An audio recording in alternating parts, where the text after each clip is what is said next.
자, 일단은 우리 1번서부터 기출 103회고요. 103회 전산회계 1급 이론서부터 풀이를 한번 시작을 한번 해보도록 하겠습니다. 자, 일단 1번 문제를 풀으시려면 1번은 우리가 뭐를 물어봤죠?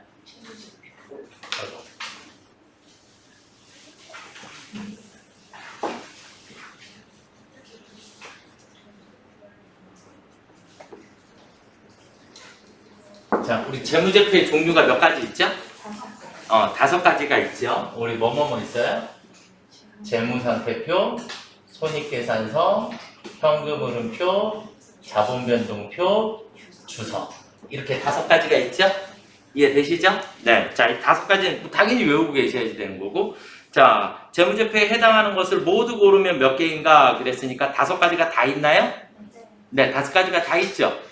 그래서 재무상태표, 손익계산서, 현금흐름표, 자본변동표, 주석 이렇게 5개. 1번이 정답이 되겠죠. 이해가 되시죠? 네. 자, 그 다음 문제 2번을 보도록 하겠습니다. 다음 자료는 2022년 12월 31일 현재 재무상태표의 각 계정의 잔액이다. 외상매입금은 얼마인가? 그랬는데 외상매입금이 중요한 게 아니고 지금은 재무상태표를 그냥 그리시면 되죠. 맞나요? 재무상태표를 그려서 자산의 합계가 얼마인지, 부채의 합계가 얼마인지, 자본의 합계가 얼마인지를 계산을 하시면 되죠. 맞나요? 네, 양쪽의 합은 무조건 같아야 되니까. 양쪽의 합은 무조건 같아야 되니까. 보통 예금, 외상매출금 두 개만 자산인가요? 그렇죠. 그러니까 자산이 얼마? 100만 원. 그 다음에 미지급금이 부채죠. 맞나요? 부채가 현재 15만 원. 그리고 자본금하고 이익잉여금은 자본이죠. 네, 그러니까 둘 다 하니까 얼마? 40만 원. 양쪽의 합이 안 맞으니까 어떻게? 여기에 있는 중간에 부채가 비어 있는 거죠. 외상매입금이. 이해가 되셨죠? 그러면 차변합계 100만 원이니까 55만 원 빼니까 45만 원 정답. 이렇게 되겠죠? 이해가 되셨나요? 네. 자, 그 다음 문제 3번. 문제 3번이 조금 회계 1급에서 아주 중요한 문제에 해당해요. 중요한 문제에 해당하고. 자, 3번 보도록 하겠습니다. 도소매업을 영위하는 주식회사 미래가 기말 결산 시 영업활동에 사용 중인 차량에 대한 아래의 회계 처리를 뭐 했대요? 누락했대요. 자, 그러면 회계 처리를 누락했으니까 감가상각비, 감가상각 누계액인가요? 네, 감가상각비 그리고 대변의 감가상각 누계액 이렇게 됐죠? 자, 그러면 얘네들을 우리는 뭐 했다? 누락했다. 이게 중요한 거예요. 그러면 원래 이 회계 처리를 하게 되면 감가상각비라고 하는 비용이 어떻게 돼요? 발생. 비용이 증가해야 하고 그 다음에 감가상각 누계액은 자산의 마이너스 계정이에요. 자산의 마이너스 항목이 증가했어야 돼요. 이해가 되셨나요? 그래서 우리는 감가상각 누계액을 차감적 평가 계정이라고 그러고 해당 자산에서 마이너스 해주는 계정. 그런데 얘를 누락했으니까 결론적으로는 비용이 커졌어야 되는데 비용이 작아진 거죠. 그러니까 비용이 어떻게 되었다? 과소계상되었다. 비용이 과소계상되었다. 자산에서 마이너스 해야 할 것을 안 뺐죠. 그쵸? 자산에서 마이너스 해야 되는데 안 뺐으니까 자산은 어떻게 됐어요? 과대계상이 됐겠죠. 빼야 할 걸 안 뺐으니까. 뺐어야 하는데 안 뺐으니까 자산이 과대계상이 되게 돼요. 이해가 되시나요? 자, 그러면 우리가 비용이 과소계상이 되었다는 얘기는 당기순 이익이 어떻게 되었다?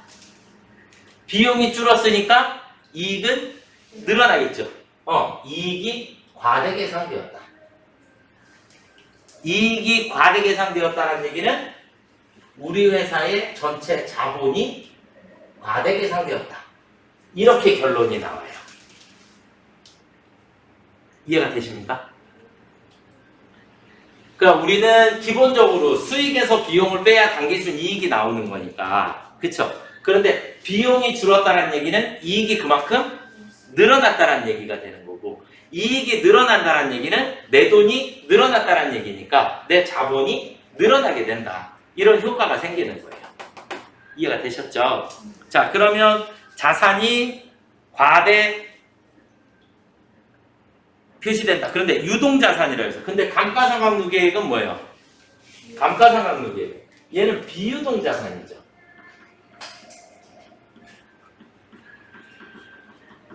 맞나요? 비유동자산에 해당하는 거니까 1번은 틀렸고요. 2번은 비유동자산이 과대계상됐어야 되는데 틀렸고요. 손익계산서에 영업이익이 100만원 과대 표시된다. 네, 왜냐면 감가상각비는 판매비와 관리비에 해당하니까.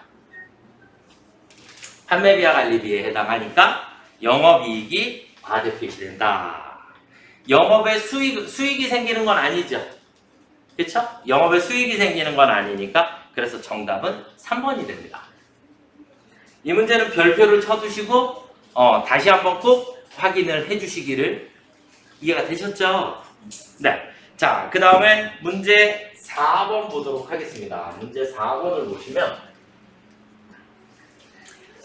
다음 중 기말 결산 시 원장의 잔액을 차기로 이월하는 방법을 통하여 장부를 마감하는 개정 과목이 아닌 것은 그랬거든요. 그런데 우리가 결산일 날이 되면 자산부채 자본 수익 비용 개정 과목을 마감해야 되죠. 근데 그 마감하는 순서가 우리가 결산의 장부를 마감한다. 마감하는 순서는 1순위 뭐부터? 수익과 비용을 먼저 뭘로 마감해요? 손익으로. 그리고 두 번째 손익을 다시 누구로? 자본으로. 그리고 세 번째 자산, 부채, 자본을 다음 연도로 이월시켜야 해요. 이해가 되셨죠? 자, 그러면 우리는 자산, 부채, 자본을 다음 연도로 2월. 그러니까 2월하는 방법을 통하여 장부를 마감하는 개정 과목이라는 얘기는 2월 시키는 건 자산, 부채, 자본을 2월 시킬 것이다. 이해가 되시나요? 그러니까 자산, 부채, 자본이 아닌 개정 과목은 뭐예요? 기부금이 되겠죠. 기부금 영업의 비용이니까. 이해되시죠? 네, 자, 뒤로 넘어가 보도록 하겠습니다. 문제 5번. 다음 중 회계정보의 질적 특성에 대한 설명으로 잘못된 것은 그랬는데, 자, 회계정보의 질적 특성. 질적 특성이란 얘기는, 질이란 얘기는 가치를 얘기를 하는 거죠. 그러니까 내가 보고 있는 이 정보가 얼만큼 가치 있는 정보가 될 거냐 라고 하는 걸 따져주는 거예요.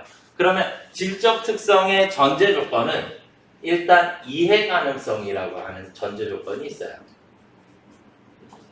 이해 가능성. 그러니까 모든 정보는 내가 볼 때 이해할 수 있어야 한다 라는 게 일단 기본 개념의 전제 조건이고요. 그 안에 우리는 배우실 때 아마 이렇게 시소를 배우셨을까요? 맞나요? 질적 특성은 크게 두 가지로 뭐랑 뭐로? 목적적 합성하고 신뢰성하고 이렇게 둘로 나누어지게 된다. 그래서 목적적 합성 안에는 뭐뭐뭐 있다? 예, 피, 적 이렇게 세 가지가 있더라. 예측 가치, 피드백 가치, 적시성. 요 정도는 암기를 해주셔야 돼요. 이해가 되셨죠? 신뢰성 외우지 마세요. 얘만 외우면 얘네들 가지고 어쨌든 답 찾으면 되니까. 이해가 되셨나요? 그렇게 해서 요 정도를 이해를 하고 계시면 되겠고, 그 다음에 이것 외적으로 부수적으로 비교 가능성이라는 게 또 있어요. 비교 가능성. 이 비교 가능성은 원래는 주축은 목적적 합성 신뢰성이고요. 그 다음에 부수적으로 우리가 비교 가능성이라는 걸 갖다 놓고 우리는 질적 특성을 조금 더 따지게 돼요.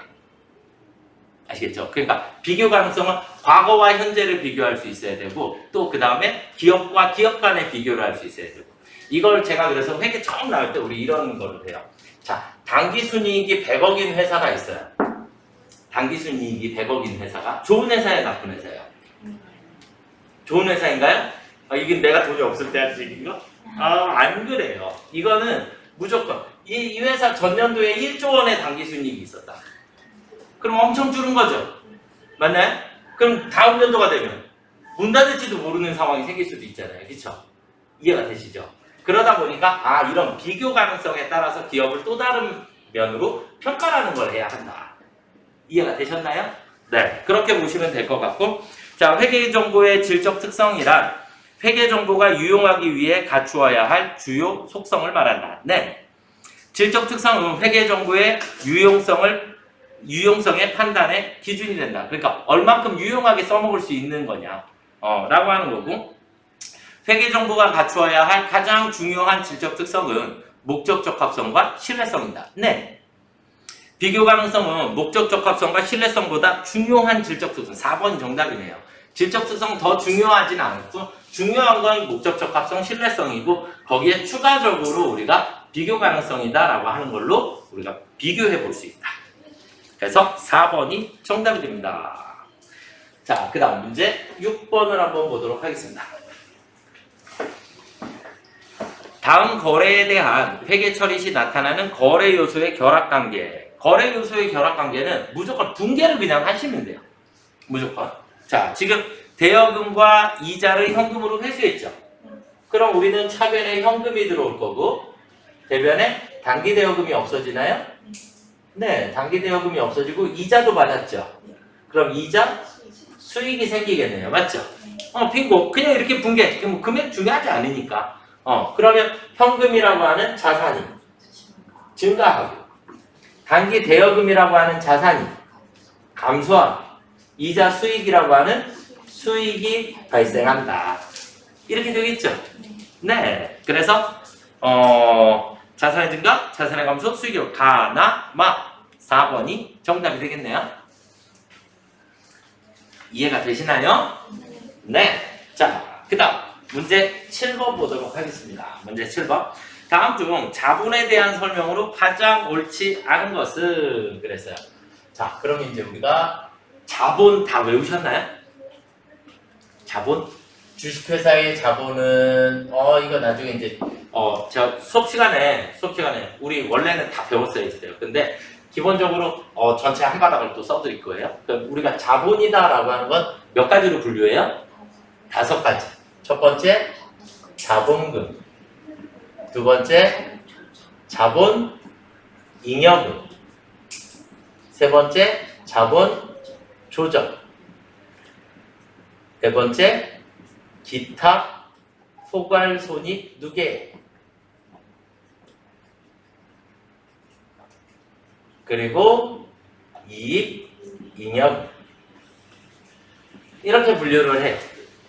이렇게 5가지로 분류를 하고 자본금은 무조건 발행 주식수 곱하기 액면.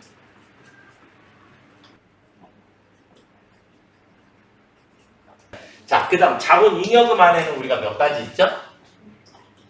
3가지. 주, 감, 자가 있어요.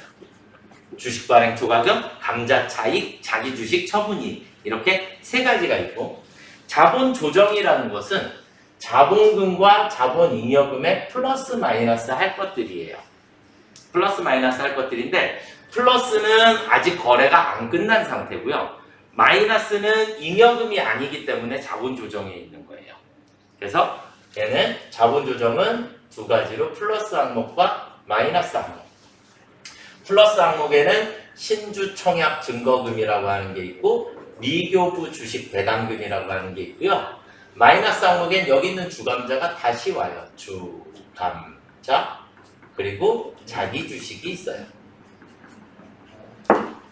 그래서 주식 할인 발행 차금, 감자 차손, 자기 주식 처분 손실 이렇게 마이너스가 생기는 것들. 그래서 자본 조정은 자본금과 자본 잉여금에서 마이너스가 될 것들이고 기타 포괄 손익 누계액은 이익 잉여금의 플러스 마이너스가 될 것들이에요. 아직 거래가 안 끝난 상태예요.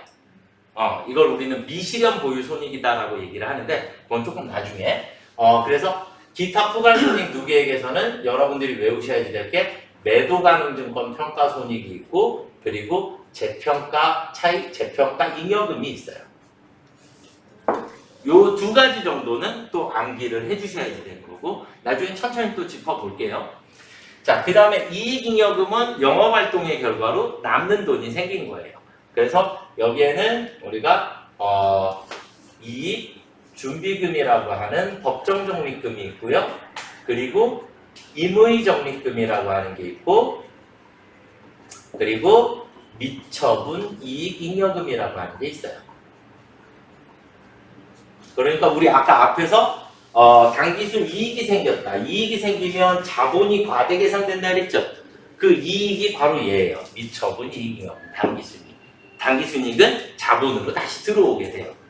이해가 되시나요? 그래서 우리가 잉여금이 두 가지로 나눠지는데 자본잉여금, 이익잉여금 이렇게 두 가지로 나눠지는데 자본잉여금은 우리 회사 주식과 관련해서 남는 돈이 생긴 거고 이익잉여금은 영업활동의 결과로 남는 돈이 생긴 거예요. 그러니까 물건 팔고 돈 남죠?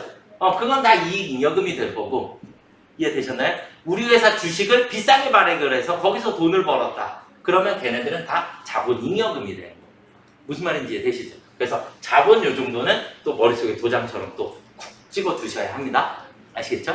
네. 자, 그러면 자본에 대한 설명으로 가장 옳지 않은 것은 자본은 기업의 자산에서 모든 부채를 차감한 후에 잔여 지분을 의미한다. 맞죠? 일단 기본은 이렇게 돼 있는 거니까 자산에서 부채를 빼고 난 나머지를 자본이다라고 얘기를 하는 거니까 잉여금은 자본거래에 따라 자본잉여금, 손익거래에 따라 이익잉여금. 자리가 바뀌었네요. 그쵸? 2번이 정답. 잉여금은 자본잉여금과 이익잉여금. 자본잉여금은 우리 회사 주식과 관련된 자본거래에서 발생을 하는 거고 그 다음 이익잉여금은 영업활동의 결과 손익거래에서 발생을 하는 것이다. 이해가 되셨습니까요? 네, 그래서 2번이 정답이 되겠고요. 주식 발행 금액 중 주권의 액면을 초과하는 금액을 주식 발행 초과금이다라고 얘기를 하는 거고 주식 발행 초과금, 주식을 더 비싸게 발행을 한 거죠. 자, 그 다음에 주식으로 배당하는 경우 발행 주식의 액면 금액을 배당액으로 하여 자본금의 증가와 이익잉여금의 감소로 회계 처리한다. 이건 주식 배당은 어쩔 수 없이 이렇게 되거든요. 이것도 암기를 하셔야지 되는데 이건 차후에 제가 세무 2급에서 자세히 조금 설명을 드리도록 하겠습니다. 아시겠죠? 그래서 지금 현재는 회계 1급 범위에서는 그러니까 뭐를 해라? 개정 과목 분류 정도는 여러분들이 하실 수 있으셔야지 된다. 그러니까 분류에 왜 이렇게 되는 건지. 그래서 우리가 자본잉여금은 우리 회사 주식과 관련해서 남는 돈, 이익잉여금은 영업활동의 결과로 남는 돈. 자본 조정은 자본금이나 자본잉여금이 될 건데 아직 거래가 안 끝난 상태이거나 마이너스인 상태. 그 다음에 기타 포괄손익노계액은 이익잉여금으로 플러스 마이너스 될 건데 아직 거래가 안 끝난 상태. 이해가 되셨나요? 그래서 우리는 기타 포괄손익노계액을 또 뭐라고 얘기하냐면 미실현 보유손익이다 라고 얘기를 해요.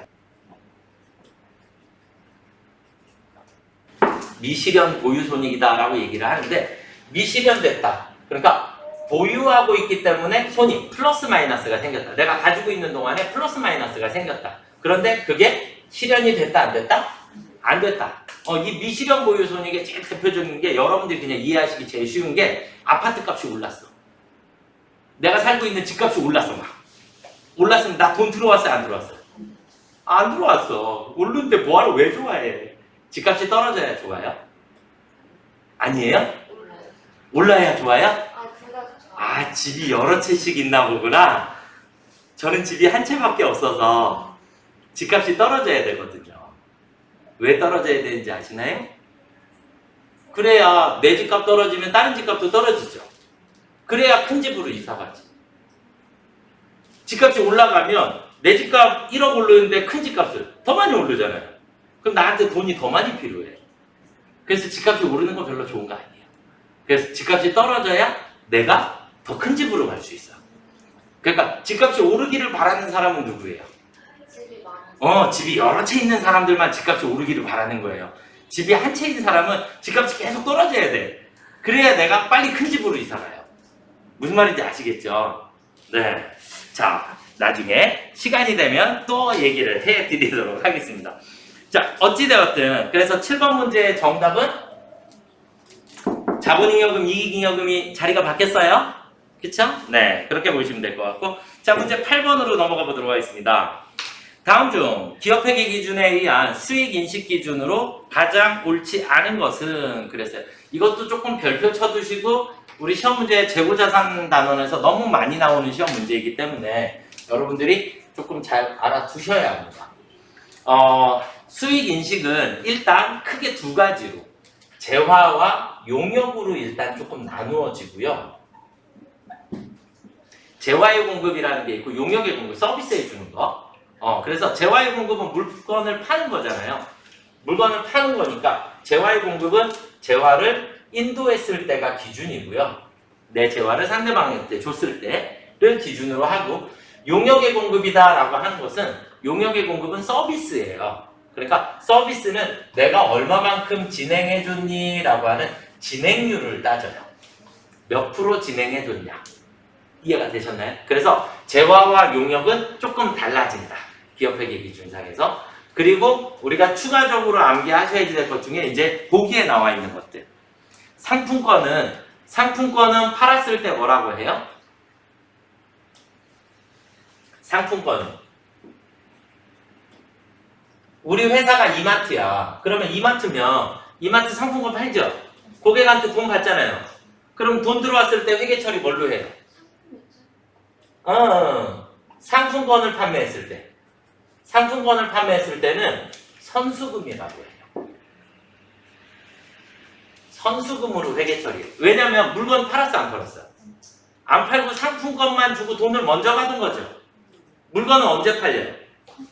이 상품권이 다시 되돌아왔을 때 내 물건하고 바꿔가는 거죠. 이해가 되셨나요? 그러니까 상품권을 팔았을 때는 선수금이고 상품권이 뭐가 됐을 때? 회수되었을 때. 상품권이 회수됐다는 얘기는 내 물건하고 바꿔갔다는 얘기가 되니까 그때 매출이라는 게 생기는 거예요. 무슨 말인지 이해가 되셨나요? 그래서 상품권은 회수된 시점에 내 물건을 바꿔가니까 그때 수익을 인식하는 것이 맞다. 이해되시죠? 자, 위탁 판매는 위탁자가 있고 수탁자가 있겠죠. 그쵸? 그러면 물건을 누가 팔아야 돼요? 위탁자가? 위탁자는 누구예요? 물건주의. 대신 팔아주세요라고 부탁한 사람이고 수탁자는 그 부탁을 받은 사람이에요.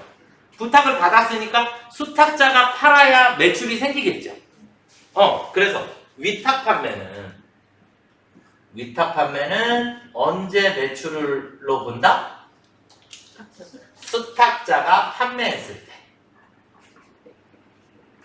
수탁자가 판매했을 때 우리는 매출로 보게 돼요. 무슨 말인지 이해가 되시죠? 그래서 위탁자는 수탁자가 해당 재화를 제3자에게 판매한 시점에 수익을 인식한다. 광고 매체 수수료. 광고 또는 상업방송이 대중에게 전달되는 때 그게 광고가 나간 거죠. 광고가 나가야 수익이 생기는 거니까. 주문형 소프트웨어 개발의 수수료. 이게 대표적인 용역이에요. 용역 서비스를 해주는 거예요. 이해가 되셨나요?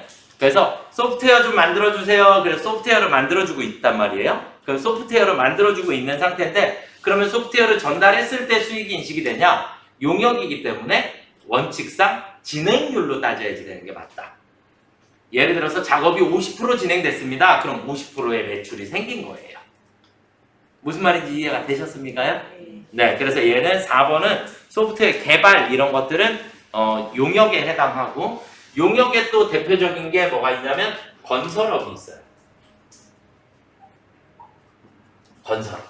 제가 돈이 많아서 예를 들어서 저 50층짜리 건물 지어주세요. 이렇게 했어요. 그러면 건설회사는 50층짜리 건물을 짓겠죠. 짓는데 이가 중간에 해가 넘어갈 수도 있잖아요. 그쵸? 연말에 공사를 시작해서 다음 해에 완공이 된다. 그러면 결산일 기준으로 매출이 얼마인지 산출해야 되잖아요. 그게 작업 진행된 것만큼이 무조건 돈을 받았든 안 받았든 상관없이 작업이 진행된 것만큼 우리는 매출로 인식을 하게 됩니다. 그래서 이런 것 우리가 용역이다라고 얘기하고 진행률로 수익을 인식하도록 되어 있다. 이해가 되시나요? 네. 그래서 정답은 일단 4번이 되겠고요. 자, 이제 문제 9번서부터는 원가액이에요. 원가액. 그래서 문제 9번을 문제를 잘 안 읽고 문제를 풀으신 분들이 자꾸 1번을 찍고 나와요. 아무 생각 없이. 자, 근데 정답은 3번입니다. 맞죠? 문제 9번은 우리가 아주 소위 얘기해서 뭐라고 얘기하는 거냐면 500번대 거래냐 800번대 거래냐를 따져주시는 거거든요. 맞죠? 그런가요? 그러면 우리가 500번대가 공장, 제조, 생산 이렇게 되는 거잖아요. 맞죠? 그 다음 800번대는 뭐예요? 영업, 판매, 사무, 이런 것과 관련된 것들이잖아요. 이해가 되셨죠? 우리 개정 과목 코드 번호들이 100번대는 자산이고, 그쵸? 200번대에 부채가 있고, 300번대에 자본이 있고, 500번대, 800번대, 900번대는 뭐였죠? 네, 900번대 영업의 손익이에요. 맞죠? 그러면 우리 여기에서 지금 문제상에서 1번 문제를 다시 한번 살펴볼까요? 900번대가 영업의 손익이다. 문제에서 뭐라 그랬어요? 운반용 차량의 처분 손실이라고 그랬죠? 그쵸? 손실은 다 뭐예요? 영업의 비용이죠. 처분 손실이니까 손실은 다 영업의 비용이에요. 결국 900번대가 생긴 거예요. 그러니까 얘는 500번대 제조원가가 아니죠. 제조원가는 500번대여야 하니까. 그래서 문제를 다시 보니까 3번이 맞구나. 맞죠? 생산부 건물의 경비원이면 공장 건물 경비원이니까 거기까지는 제조원가로 넣어야 되겠죠? 이해가 되셨습니까요? 아시겠죠? 그래서 3번이 정답이 됩니다. 문제가 막 호락호락하진 않죠? 네, 자 문제 10번으로 넘어가 보도록 하겠습니다. 문제 10번은 보조부문비 배부 외우셨죠? 그쵸? 네, 보조부문비 배부. 보조부문비의 배부 방법에는 몇 가지가 있더라? 3가지가 있더라. 뭐가 있어요? 직접 배부법, 단계 배부법, 상호 배부법 이렇게 3가지가 있더라. 그리고 직접 배부법은 보조부문 상호 간의 관계를 완전 무시하고, 단계 배부법은 배부 순서에 의해서, 상호 배부법은 완전 고려한 방식이다. 이렇게 외웠나요? 빙고! 그래서 직접, 단계, 상호 정답은 2번이 되겠네요. 그쵸? 네. 자, 그 다음 문제 11번. 단기 제품 제조 원가를 구하시오 그랬는데, 단기 제품 제조 원가는 우리가 T자 계정을 2개를 외우시면 되죠. 2개. 하나는 원래 단기 제품 제조 원가는 어디에서 나와요? 제공품에서 나와요. 제공품에서 나오고, 그 다음에 단기 제품 제조 원가를 또 제품에서 구할 수도 있죠. 맞나요? 네. 우리는 제공품 계정의 기초, 기말. 제품 계정도 기초, 기말. 이렇게 따져주실 수 있고, 제공품 계정 차변에는 우리가 재료비, 노무비, 제조, 간접비가 오죠. 맞나요? 그래서 얘네들을 묶어서 뭐라고 했어요? 단기 총제조원가 라고 했고, 양쪽의 합은 무조건 같아야 돼요. 그러면 대변에서 우리 뭐가 생긴다? 단기 제품 제조원가가 산출이 된다. 그래서 제공품 계정에서 원래 산출이 돼야 하는 거고, 얘는 결국 어디로 가요? 제품 계정으로 가니까 제품 계정에서 산출이 가능한 거죠. 그래서 여기에는 대변에 뭐가 와요? 매출 원가가 오더라. 이렇게 T자 계정은 반드시 암기. 지금 문제는 제품 계정을 가지고 문제를 풀을 수 있죠. 그쵸? 한번 볼까요? 기초 제품 재고액이 얼마예요? 9만원. 그 다음에 기말 제품 재고액은 7만원. 매출 원가는 130만원이요? 130만원. 양쪽의 합은 똑같아야 되니까 137만원에서 9만원 빼니까 128만원. 이렇게 정답. 12번을 보도록 하겠습니다. 12번. 다음 중 공손에 대한 설명으로 옳지 않은 것은 그랬어요. 자, 12번 공손. 공손이라고 하는 게 뭐죠? 공손? 불량품. 우리 공손, 불량품을 공손이라 그래요. 감손은 감모손실. 공손과 감손이 있는데 공손은 불량이 생겨서 버려야 되는 거고 감손은 없어진 거예요. 수량이 마이너스 생긴 거. 이해가 되셨나요? 그런데 공손과 감손 모두 다 우리는 처리 방법이 두 가지가 있어요. 정상적인 경우가 있고 비정상적인 경우가 있더라. 쉽게 얘기하면 정상적인 경우는 이미 제품 생산하면서 이미 우리 회사가 인지하고 있었던 부분이에요. 정상적인 건. 비정상적인 건 미리 인지하지 못했던 부분이고 당연히 인지하고 있으니까 그만큼의 원가를 많이 잡아놨겠죠. 그렇죠? 결국 무조건 정상적이면 우리 회계는 무조건 어떻게 한다? 원가에 포함한다. 비정상적이면 무조건 영업의 비용으로 처리해 주시면 된다. 이해가 되시나요? 네, 이렇게 보시면 될 것 같습니다.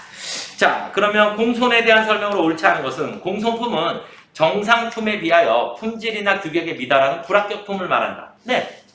공손품은 원재료의 불량, 작업자의 부주의 등의 원인에 의해 발생한다. 네. 정상 공손이란 효율적인 생산 과정에서도 발생하는 공손이다. 네. 정상적으로 업무하고 있는데도 발생할 수밖에 없는 부분을 정상 공손. 정상 및 비정상 공손은 원가가 발생한 기간의 손실로서 영업의 비용, 비정상만 영업의 비용이고 정상적인 것은 원가에 포함시켜 주시면 됩니다. 이해가 되셨죠? 네. 자, 그 다음 13번. 다음 중 부가가치세에 대한 설명으로 잘못된 것은 부가가치세 납부세액은 매출세액에서 매입세액을 뺀 금액으로 한다. 맞죠? 법인 사업자는 부가세법상 전자세금 계산서 의무발급 대상자이다. 맞죠? 네. 개인은 2억 원을 초과하는 사람은 전자세금 계산서 의무발급 대상자예요. 아시겠죠? 직전년도 매출액이 2억 원을 초과하는 자는 전자세금 계산서 의무발급 대상자고요. 금전 이외의 대가를 받은 경우 공급가액은 자기가 공급받은 재화 또는 용역의 시가로 한다. 맞아요? 네, 정답은 3번입니다. 왜냐면 금전 외의 대가를 받았다는 얘기는 다른 것과 교환했다라는 개념이거든요. 다른 물품과. 쉽게 얘기해서 제가 차를 한 대 파는데 내 쓰던 차를 가져가세요. 그런데 나 상대방 너네 집에 있는 기계를 놔둬라. 이렇게 해서 가지고 왔어요. 그러면 무조건 첫 번째 원칙은 내 것의 시가예요. 그러니까 문제 공급받은 재화가 아니라 공급한 재화의 시가예요. 내 것의 시가를 기준으로 한다. 이해가 되셨습니까요? 그러니까 남의 것의 시가를 처리하는 게 아니라 내 것의 시가를 우선순위로 두게 됩니다. 부가세 납세 의무자와 담세자가 다를 것을 예상하고 있는 세목에 해당한다. 그래서 이걸 우리는 간접세다라고 얘기를 하죠. 맞나요? 네. 납세 의무자는 사업자, 그 세금을 부담하는 자는 소비자죠. 그렇죠? 그래서 우리는 간접세다라고 얘기해요. 그래서 정답은 3번이 되겠습니다. 자, 14번. 다음 중 부가세법에 따른 재화 또는 용역의 공급 시기에 대한 설명으로 옳지 않은 것은 현금 판매, 외상 판매의 경우 재화가 인도되거나 이용 가능하게 되는데, 맞죠? 재화를 인도했을 때 장기 할부 판매는 대가의 각 부문을 받기로 한 때. 이건 외우셨죠? 네. 반환 조건부 판매의 경우 조건이 성취되거나 기한이 지나 판매가 확정되는 때. 네. 그러니까 고객님 무료 체험 일주일 해보세요. 그 일주일이 경과돼 쓰는 시점. 그때까지 의사표시가 없으면 무조건 매출로 보게 된다. 이런 얘기가 되겠고요. 그래서 정답은 4번. 폐업 시 잔존재화는 폐업을 하고 나면 사업자 등록번호가 없어져 버리죠. 그러니까 그 이후에는 물건을 팔아도 세금계산서를 발급을 할 수가 없어요. 이해가 되시나요? 그래서 폐업 시 잔존 제한은 폐업일을 공급일로 보게 됩니다. 그래서 4번이 정답이 되겠고요. 15번 다음 중 부가세법상 납세지에 대한 설명으로 옳은 것은 납세지는 원칙 각 사업장의 소재지가 납세지죠. 만약에 제가 과세사업이면 여기 성남이니까 성남세무서에다가 납부를 하는 거죠. 이해가 되셨나요? 네. 제조업의 납세지는 최종 제품을 완성하는 장소. 거기가 제조업, 공장이니까. 이해되시죠? 광업의 납세지는 광업사무소의 소재지로 하도록 되어 있고요.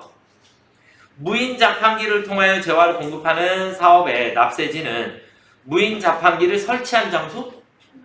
그럼 제가 예를 들어서 전국의 초등학교 앞에 이렇게 동전 넣고 이렇게 빙글빙글 돌리는 이런 자판기를 전국에다 놓으면 저 전국을 돌아다니면서 부가세 신고해야 되게요?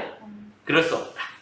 이해가 되셨죠? 그거는 주 업무를 총괄하는 장소. 이해가 되셨나요?